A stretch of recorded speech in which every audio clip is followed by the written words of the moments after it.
के गले में घंटी जब जीवन के राग सुनाते हैं। मशहूर फिल्म उपकार का ये गीत कभी एक सुखद अनुभव का एहसास दिलाता था, लेकिन अब इस घंटी की गूंज गुम होती जा रही है। ये मधुर ध्वनि है घंटी की। घंटी उद्योग कभी कटिहार की पहचान थी, लेकिन आज ये शायद अंतिम दौर में है।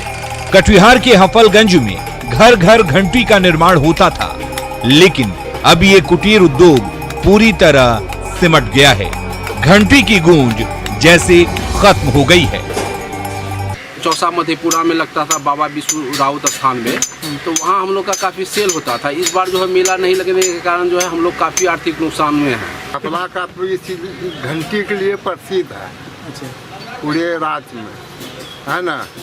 लोग नहीं देखे हैं हपला गांव, लेकिन जानते हैं हपला गांव में घंटी बनते हैं। मोमसी घंटी इसको पिन्हाने से माल को नजर गुजरने लगता है और रात में बचता है तो सुरक्षित रहता है। पहले कम से कम 1 दर्जन घर था, 12 गो बनाता था। आधी 5-6 घर है, आधी आधा घट गया।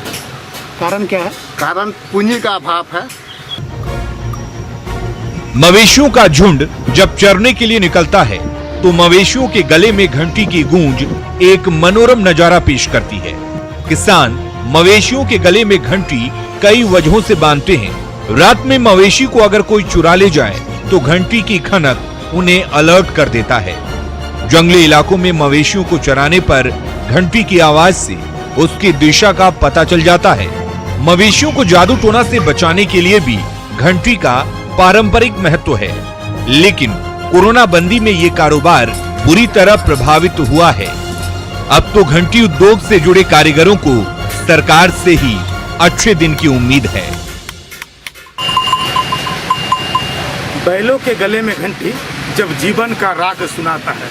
हिंदी फिल्म का ये मशहूर गीत आज भी हफलागंज इस इलाके के लिए बेहद प्रसिद्ध है। ये एक रोजगार का साधन नहीं, बल्कि परंपराओं से जुड़ा हुआ एक अनोखी कहानी है।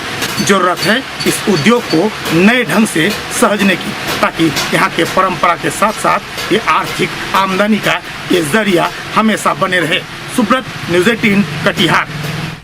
दानापुर में हर साल लोग जल जमाव की समस्या से जूझ रहे हैं। नाले तो साफ किए गए, लेकिन सिल्ट 15-15 दिन ऐसे ही छोड़ दिए जाते हैं।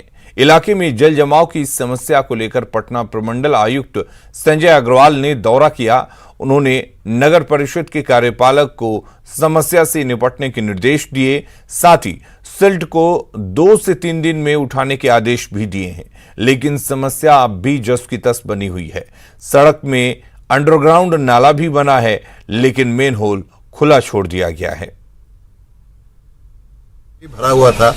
हम लोगों ने जाके बहुत कोशिश किया, यहाँ के वार्ड पार्षद को बोला, राजकिशोर यादव को, और उन्होंने काम भी लगवाया, लेकिन ये आधा अधूरा काम करके यहाँ के ठेकेदार चले गए। नगर परिषद में बार बार भी बोलने पर भी ये लोग काम नहीं करा रहे हैं, आधा अधूरा काम करके छोड़ दिए। यहाँ से वहाँ तक खुला हुआ है, रोड है, मेनहोल भी खुला हुआ है। लॉकडाउन के बाद भी काम शुरू हो गया है, लेकिन हमारे यहाँ अभी तक कोई काम नहीं हुई है। लेकिन 3 दिन से अधिक किसी परिस्थिति में नाले का कचरा पड़ा ना रहे। कार्यपालक पदाधिकारी भी यही हैं, उनको भी अभी निर्देश दिए गए हैं कि उड़ाही का कचरा तुरंत, मतलब 2 दिन में जैसे ही थोड़ा सा उसमें पानी निकल जाता है।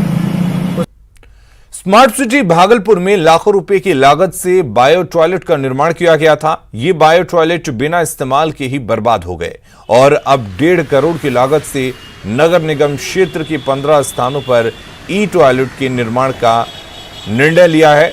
फिलहाल जबकि पहले बनाए गए बायो टॉयलेट में पानी तक की व्यवस्था नहीं की गई थी। टॉयलेट लगे स्मार्ट सिटी के फंड से लगे, जो कि मुझे नहीं लगता है कि एक भी शौचालय जो पहले बने वो लोगों के किसी भी तरह के इस्तेमाल में आए।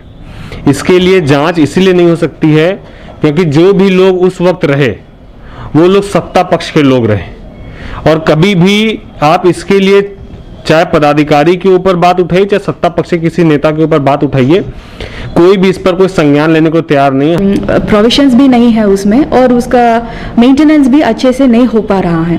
तो हम लोग एक नया कॉन्सेप्ट में आया है ई टॉयलेट, जो कम्प्लीटली ऑटोमेटिक सिस्टम रहेगा और ये भागलपुर में सबसे फर्स्ट चरण में हम लोग 15 जगह पे लगाने के लिए अभी जा रहा है।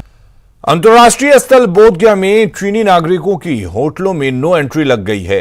कोई भी चीनी नागरिकों को अब होटल में ठहरने की जगह नहीं दी जाएगी। गलवान में भारतीय सैनिकों पर कायराना तरीके से हमले के विरोध में Bodhgaya hotel and restaurant association ने यह फैसला लिया है। एसोसिएशन का कहना है कि अगर चीन युद्ध की नीति पर चलेगा तो हम बुद्ध की नीति पर नहीं चलेंगे। एसोसिएशन ने बोधगया आने वाले चीनी यात्रियों के बहिष्कार करने का फैसला किया है।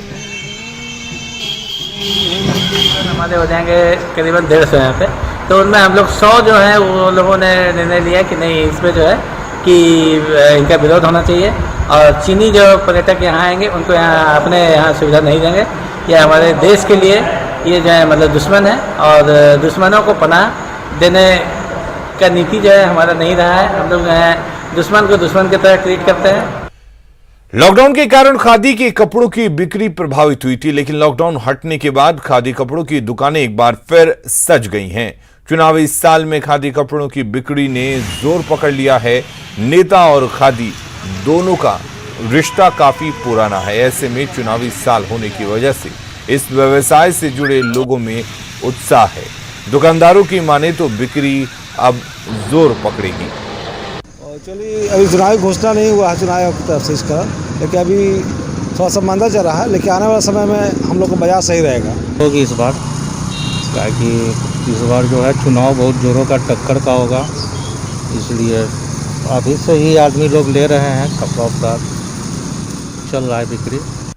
और इस बुलेटिन में फिलहाल के लिए इतना ही, लेकिन खबरें लगातार जारी हैं, बने रहिए।